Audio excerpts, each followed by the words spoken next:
En el nombre del Padre, del Hijo, del Espíritu Santo. Amén. Ven, Espíritu Santo, y llena los corazones de tus fieles, y enciende en ellos el fuego de tu amor. Envía tu Espíritu Creador, y se renovará la faz de la tierra. Estamos estudiando el Catecismo de la Iglesia Católica, su tercera parte, la vida en Cristo, primera sesión, la vocación del hombre, la vida en el Espíritu. Capítulo segundo, la comunidad humana. Artículo primero, la persona y la sociedad. Estamos en este primer apartado donde el Catecismo dedica 9 números al tema que tiene como título el carácter comunitario de la vocación humana. El día de hoy vamos a profundizar en los números 1880 y 1882 con el tema la sociedad.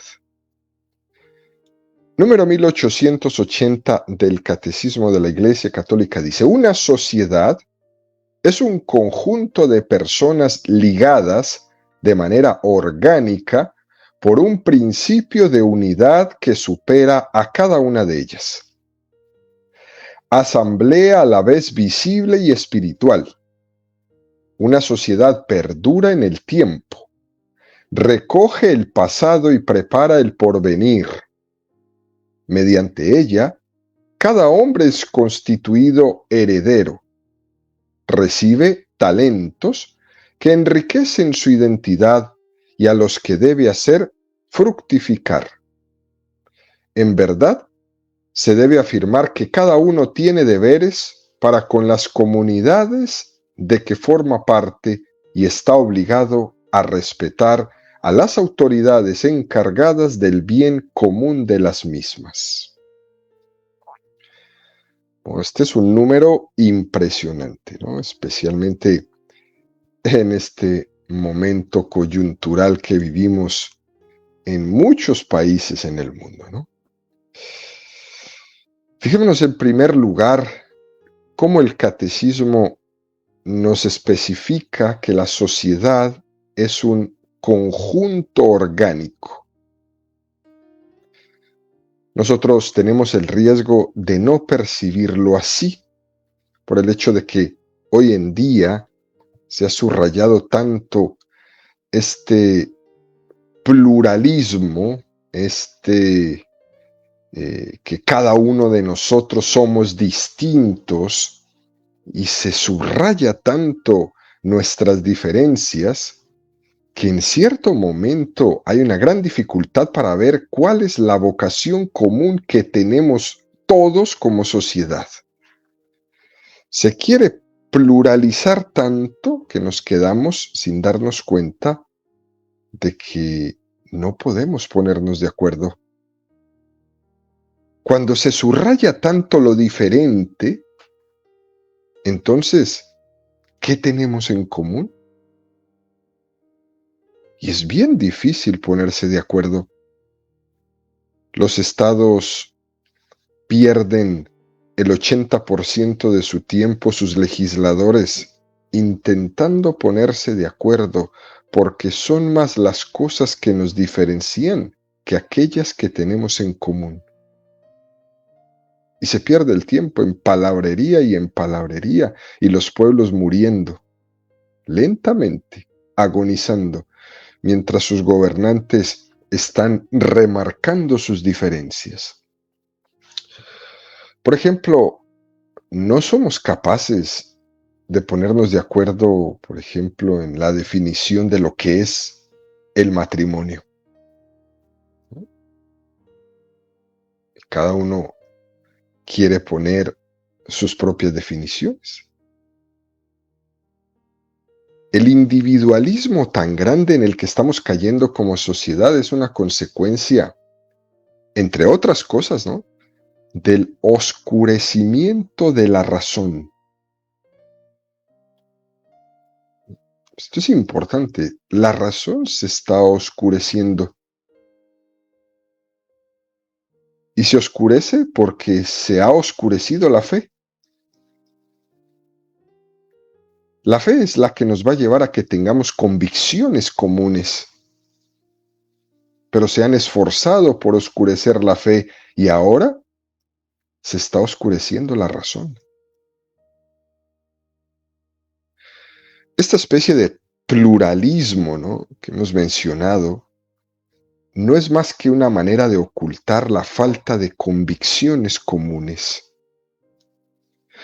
Y va a llegar un momento en esta sociedad donde va a ser imposible darle gusto a cada uno en sus propias convicciones, porque no podemos generar una ley para cada uno, no podemos generar una sociedad para cada uno, para cada grupito, para cada minoría, no se puede.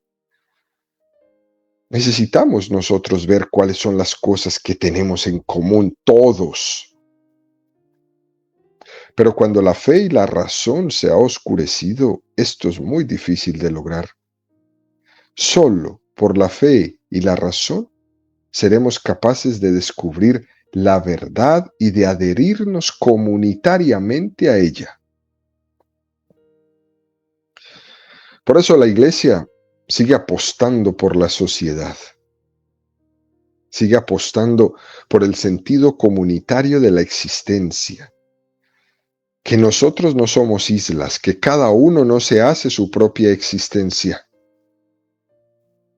porque nos están vendiendo una caricatura de sociedad fraccionada en donde en nombre del pluralismo, de darle gusto a todos, no hay ninguna vocación común. Llega un momento donde nadie le importa a nadie. Y nosotros, cristianos católicos, no podemos ceder en esto. Nosotros creemos que la sociedad tiene una vocación común.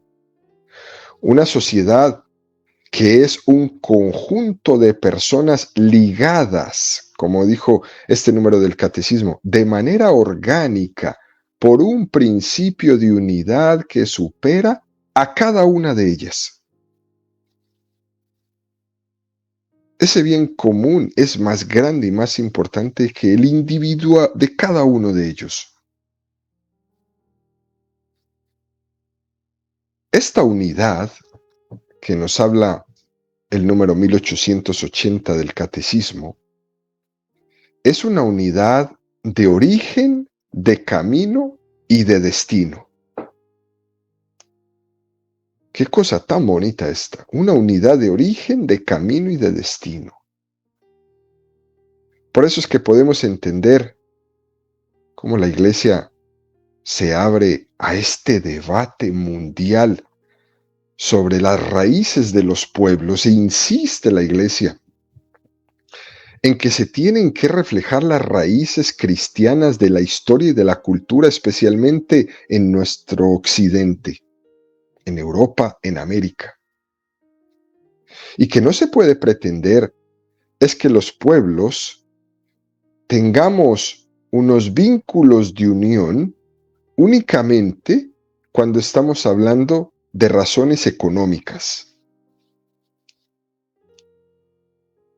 De resto queremos enterrar todo nuestro pasado, todas nuestras raíces, y pretender hacer un mundo completamente desde cero. Y eso no se puede, porque ¿qué es América? ¿Qué es Europa? ¿Es un gran supermercado? No, no lo es. ¿O creen los hombres que pueden hacer un gran proyecto de país, un gran proyecto de continente, enterrando sus raíces? No, no se puede.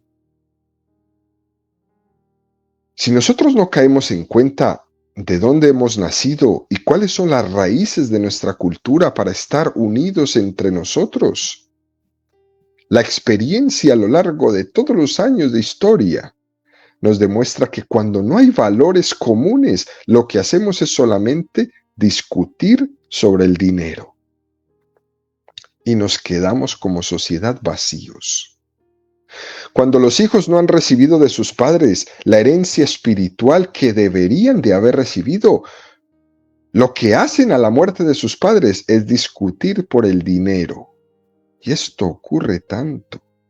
Familias y familias destruidas por el dinero, que nunca se les enseñó a querer. nunca se les enseñó a amar, nunca se les enseñó a respetar,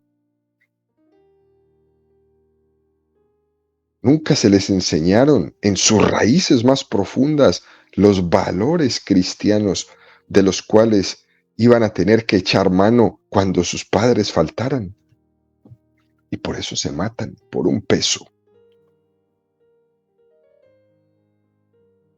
Hay una frase de Isaac Newton que a mí me parece que es extraordinaria y que debemos hacer carrera de ella. Decía Newton: si da la impresión de que yo he visto más lejos que otros, es porque me he encaramado sobre los hombres de gigantes que me precedieron. Es impresionante esta frase, además es encantadora. La grandeza de hoy está construida sobre unos cimientos de los grandes pueblos del pasado. Y solamente el que tiene conciencia de su gran pasado será capaz de abrirse camino hacia el futuro. Y entonces nos enfrentamos a este pluralismo donde no somos capaces de subrayar nada común entre nosotros. Caemos en cuenta que tenemos una vocación común en cuanto al origen, en cuanto al caminar presente y en cuanto al destino. Eso es lo que tenemos que hacer para poder combatir este pluralismo que tanto daño nos está haciendo como sociedad. Debemos de caer en cuenta en esta vocación común.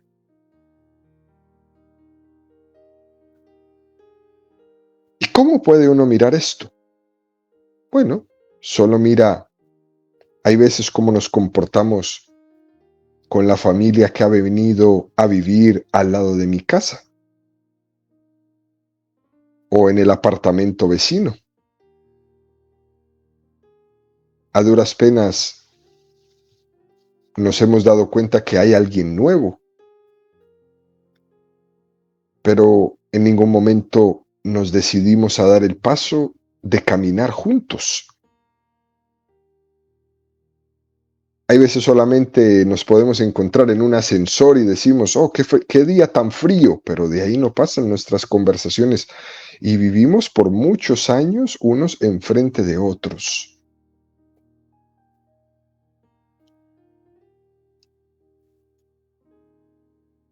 Cada uno como en su isla.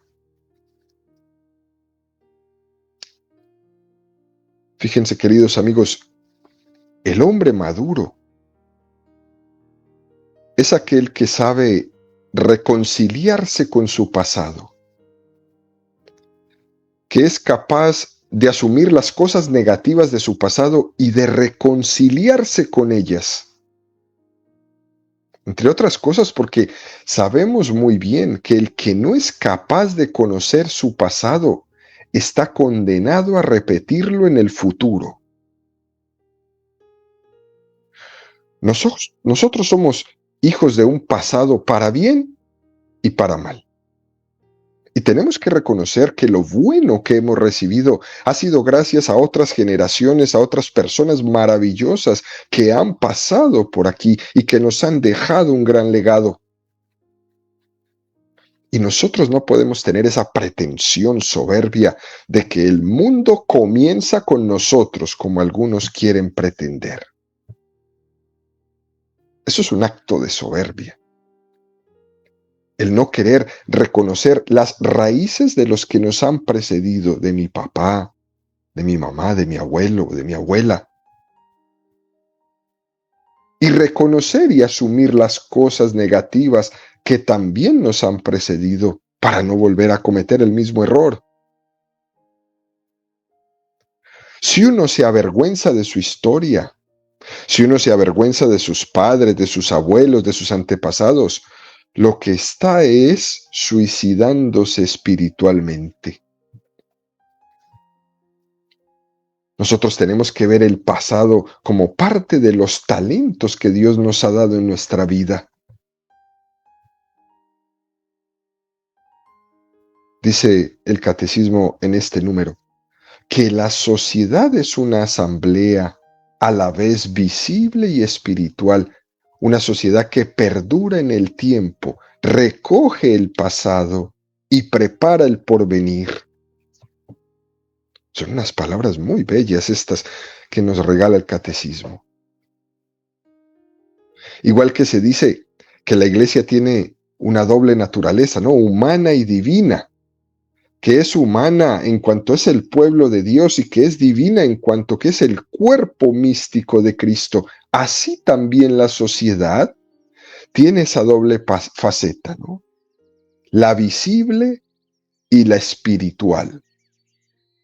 La sociedad tiene una faceta visible, es la faceta donde tiene toda su organización práctica para optimizar los recursos, para resolver los problemas, para afrontar los momentos, las situaciones de manera conjunta.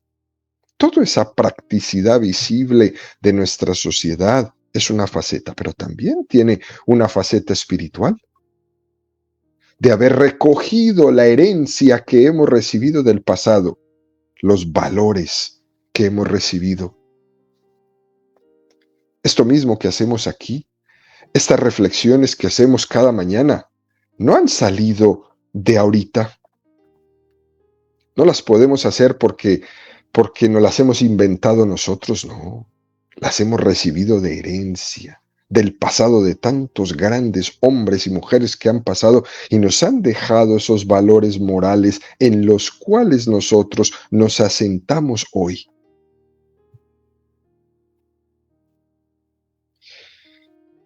También en este número, el catecismo recurre a la parábola de los talentos. Muchos de los talentos que hemos recibido en esta vida nos vienen de herencia de nuestros antepasados. Somos hijos del pasado y al mismo tiempo somos padres del futuro.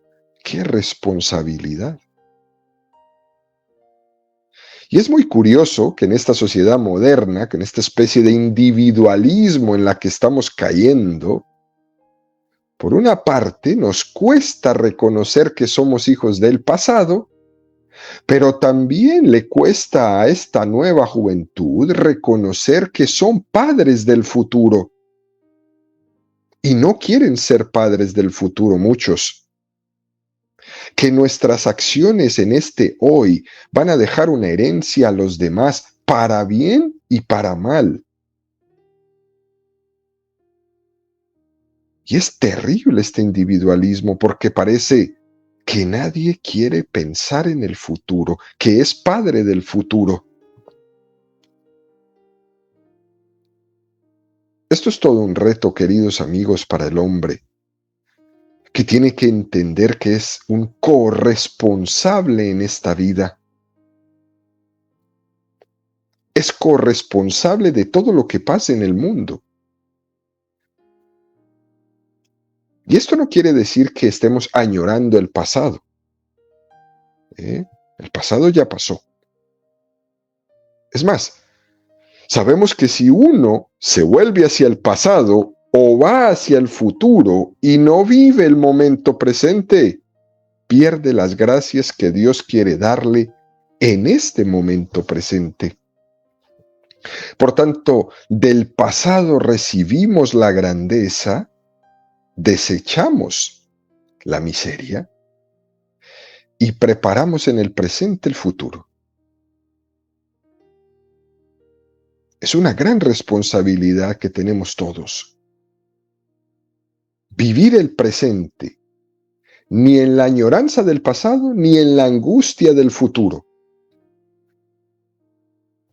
De hecho, en algunos programas de estas catequesis hemos encomendado y hemos dicho, el pasado lo dejo a la misericordia de Dios y el futuro lo confío a su providencia. Imagínense qué cosa tan hermosa la que hacemos en nuestra vida espiritual. Pasado a la misericordia, futuro a la providencia. Y yo solo me quedo con el momento presente para vivirlo con toda intensidad.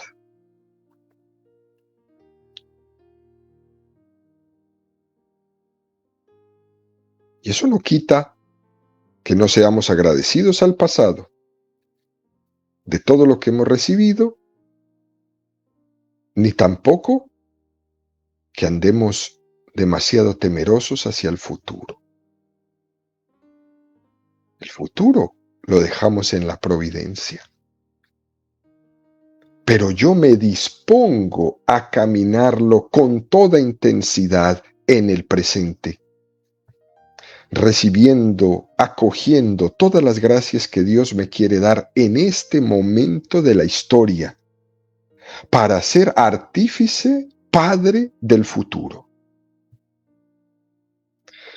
Al final termina este número 1880 diciendo: en verdad se debe afirmar que cada uno tiene deberes para con las comunidades de que forma parte y está obligado a respetar a las autoridades encargadas del bien común de las mismas. Para nosotros los católicos, el cuarto mandamiento de respetar padre y madre también abarca respetar la autoridad legítimamente constituida en la sociedad. Y a veces pecamos muchísimo contra este mandamiento, que solo lo tenemos encuadrado en mi papá y mi mamá. Es un poco más amplio. También la autoridad legítima entra dentro de este cuarto mandamiento. El momento en el que Jesús comparece ante Pilato, ¿lo recuerdan? Cuando Pilato le dice a Jesús: ¿a mí no me respondes? ¿No sabes que tengo autoridad para quitarte la vida o para respetártela? Y Jesús le responde: ¿no tendrías ninguna autoridad sobre mí si no te hubiese sido dado de lo alto? Jesús reconoce la autoridad de Pilato, pero le recuerda que él la ha recibido de lo alto, pero no se la quita. Jesús la reconoce. De hecho, sería muy bueno que todos los responsables políticos de nuestros países tuvieran un poquito de conciencia de esto. De la misma forma que un padre tiene esa autoridad para con su hijo, debe de tener conciencia de que es una participación de la autoridad de Dios. También el político debe de tener conciencia que será juzgado de esto. Estás participando de la autoridad de Dios que te la ha encomendado para ejercerla en la sociedad. Imagínate tú, si a todos los gobernantes corruptos, cuando logran enjuiciarlos, les va como les va, imagínate cómo les irá a ir en el juicio final, por no haber entendido que habían recibido de Dios la autoridad para gobernar la sociedad correctamente. Dios no se quedará con nada. Dios les pide que ejerzan esa autoridad a nosotros como padres y también a los que hacen la política con prudencia, pidiendo el don de consejo para poder ejercer bien la autoridad en favor del bien común, no del bien personal. Por tanto, queridos amigos, nosotros tenemos una conciencia de obediencia como católicos a las leyes humanas, porque están ordenadas al bien común. Claro está, y esto es importante recalcarlo, siempre y cuando esas leyes humanas no vayan en contra de la ley de Dios. Porque también dice la Escritura: hay que obedecer primero a Dios antes que a los hombres. Por tanto, si una ley humana está en contra de la ley de Dios, yo no estoy obligado a cumplirla. Pero si esa ley humana está en la misma sintonía de lo que Dios me pide en mi vida, la tengo que cumplir a la perfección.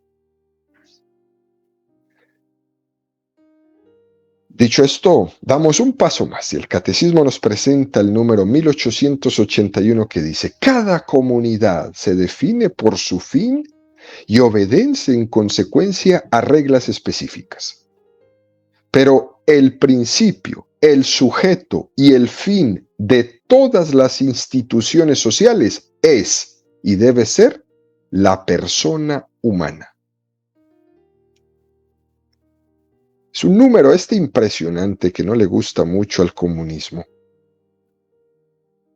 Está matizando aquí el catecismo mucho más fuerte este número anterior, el 1880. El principio, el sujeto y el fin de todas las instituciones sociales es y debe ser la persona humana como fin, no como medio. Al final de todo, la razón de toda institución social y de toda la sociedad en general es la persona humana.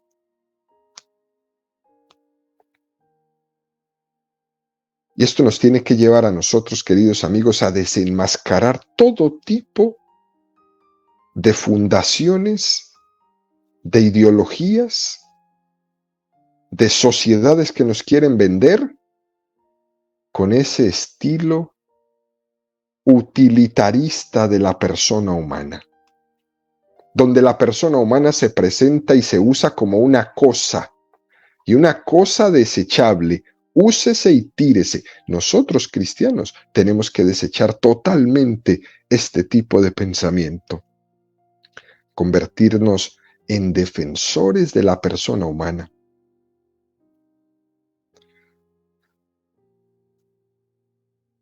Nosotros no le damos un valor a la sociedad o a la historia como si fuera divina, pretendiendo darle, digamos, a la sociedad un carácter eterno. No, porque la sociedad no tiene consistencia al margen de la persona, que somos las que formamos esa sociedad.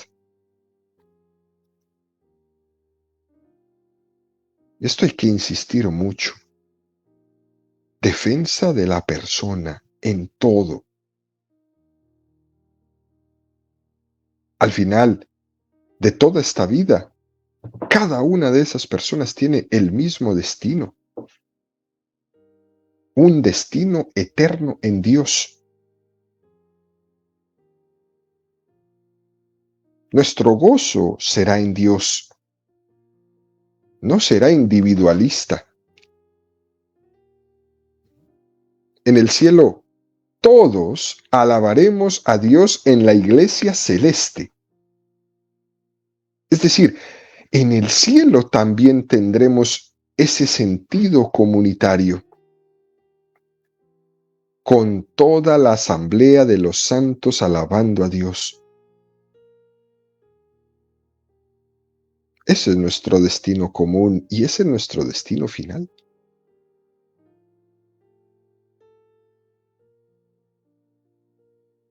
Al final, el catecismo nos presenta el número 1882 que dice: a algunas sociedades, como la familia y la ciudad, corresponden más inmediatamente a la naturaleza del hombre. Le son necesarias. Con el fin de favorecer la participación del mayor número de personas en la vida social, es preciso impulsar, alentar la creación de asociaciones e instituciones de libre iniciativa para fines económicos, sociales, culturales, recreativos, deportivos, profesionales y políticos, tanto dentro de cada una de las naciones como en el plano mundial.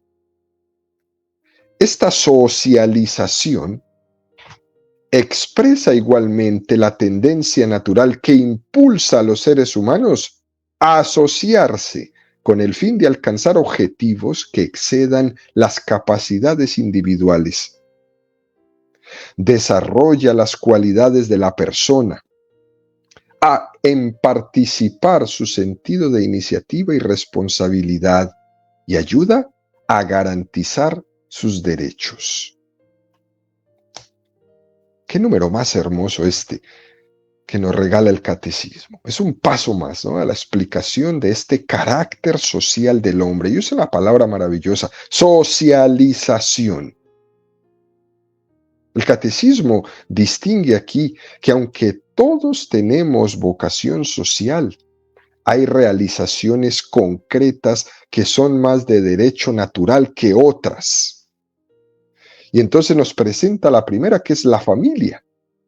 La familia es la base de la sociedad, es la médula de la sociedad, es el centro de la sociedad, es la más básica de la sociedad y es totalmente de derecho natural. Todo ser humano tiene derecho a una familia. Qué cosa tan bonita esta. Después de eso hay otras realidades que son también quizás más próximas al hombre, próximas a la familia, que también tienen un grado de necesidad básica, como es la de organizarnos. Por ejemplo, nosotros aquí nos organizamos donde viven muchas casas, entonces hacen una especie de consejo, ¿no? Y eligen unas personas para que ejerzan una especie de gobierno, para que la zona donde vivimos esté bien cuidada, esté bonita, puedan llamarle la atención a quien no quiera tener sus casas pintadas, etcétera, etcétera, ¿no? Que algunas veces hasta se pasan un poquito. Pero nos organizamos de esa manera. Pero también tenemos la ciudad, y la ciudad tiene una manera de organizarse como sociedad, y tiene unas instituciones dentro de esa ciudad, y después está el condado, y después está el estado, y después está la nación. Son maneras de socializarnos que son muy interesantes y que son muy importantes y que necesitan de la persona humana, de mí, para poderse realizar. Y todo empieza en esa persona humana, después en su familia. Y va creciendo y creciendo esa socialización. Luego dice el catecismo, esta socialización expresa igualmente la tendencia natural que impulsa a los seres humanos a asociarse. Hay muchas sociedades que les encanta asociarse.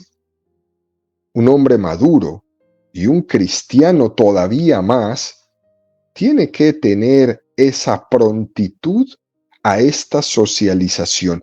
Nosotros, los cristianos católicos, no podemos escaparnos de esta socialización.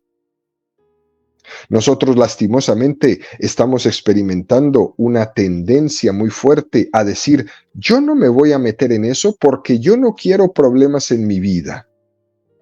¿Piden voluntarios en la escuela de los niños? Nadie. Brillamos por la ausencia, porque todos decimos, yo no quiero problemas. Y entonces no me involucro y nadie se involucra. Que se meta otro. ¿Piden voluntarios en la iglesia? No, yo no me voy a meter ahí. Yo hago cosas yo solo, yo ayudo yo solo, pero a mí no me pongan en una reunión, ni en un lugar, ni en una mesa de toma de decisiones. No, no, no, no. A mí díganme qué hago y yo vengo, lo hago puntual y me voy. Pues no. Demasiado egoísta es usted. Porque la sociedad lo necesita. En cosas pequeñas o en cosas grandes. Pueden ser cosas muy pequeñas como las que nos piden hacer en la escuela con nuestros hijos. Pero también puede ser que alguno de ustedes lo estén invitando a ser parte del consejo de la ciudad, donde se toman las decisiones de la ciudad, porque después nos quejamos de que las decisiones que se toman me afectan. Pero ¿y cómo no te van a afectar si no estuviste ahí sentado cuando se tomaron las decisiones y las terminaron tomando personas que piensan completamente diferente a ti?